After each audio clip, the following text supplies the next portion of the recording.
Maligayang pagbabalik po sa Pinas Balita. Ngayon po meron tayong pinaka-latest na weather update sa lagay ng ating panahon. Patuloy pa rin tayo nakakaranas ng mainit at malisamang hangin na nanggagaling sa karagatang Pasipiko na tinatawag ning easterlies.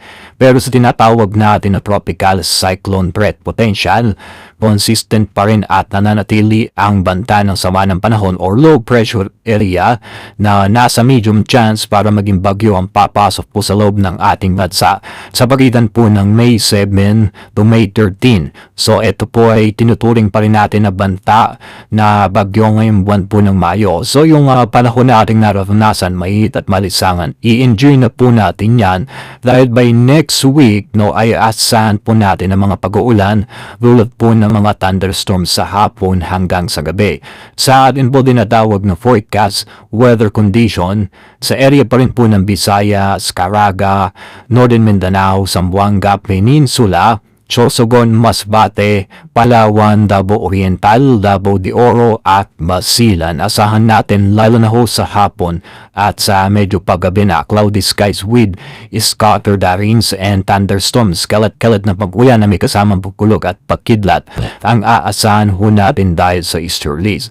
Ang easterlies ang nagiging epekto niyan yung mga local thunderstorms sa hapon po at sa gabi dahil sa sobrang init ng singaw sa lupa, lagi iba yang singuna yan sa langit na siya nagiging mga local thunderstorms.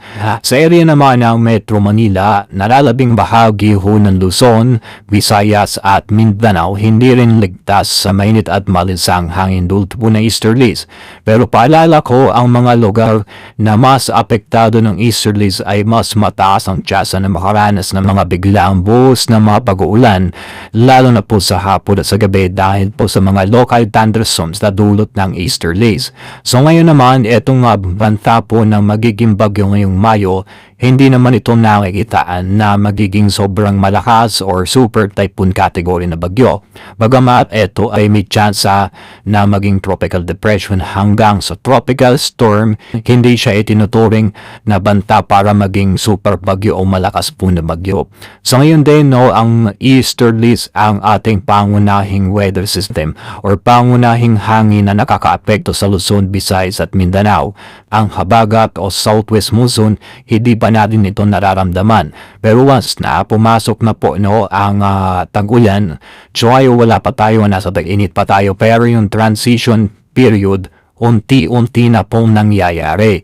Ang transition period po ng tag-init papuntang tag-ulan, medyo mahaba ho yan. Hindi ang kinabukasan tag-ulan na agad, mahabang proseso po yan. Kaya tandaan nyo mabuti kapag napapadalas na mga pag-uulan dulot po ng localized thunderstorms sa hapon at sa gabi, yun na po yung hudyat ng transition period po from summer o tag-init hanggang papunta ng tag-ulan or rainy season. Yan muna ang ating pinaka-latest na weather update sa lagay ng ating panahon.